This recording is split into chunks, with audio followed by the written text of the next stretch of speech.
And the point we're at right now is not the point where we're saying we want this to go on the ballot or we want the public to do this. In my opinion, what we're saying now is this is an item that belongs in the charter. It is a topic that is one at which the charter should take up, the issue of police staffing, and one in which we believe the voters should vote on.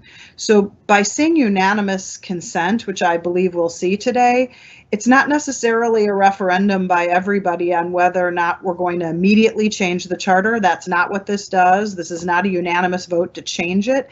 It's a unanimous, I don't know that it will be unanimous, but it is a vote to determine that this is an item worthy of the charter. And what we're doing today is moving it forward to the Charter Commission for a public vote.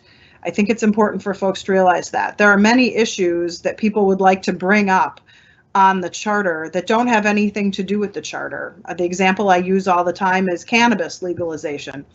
I don't know that there are many people, maybe Andrew Johnson and I, who want to see cannabis legalized, but we're not going to do a charter amendment on that because it's not something that has to do with the charter.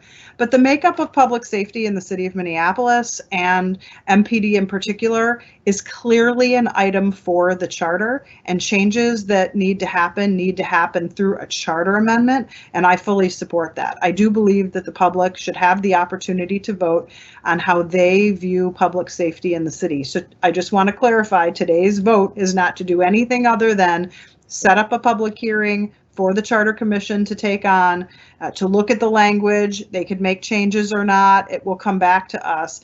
It's not a referendum by everybody on the council on whether or not this language is good or bad, but it will be a vote on whether or not we think the public deserves to take this issue up. And I certainly believe the public deserves to take this issue up, which is why I will be voting for this today and attempting to be consistent in my view with regard to how we handle charter issues.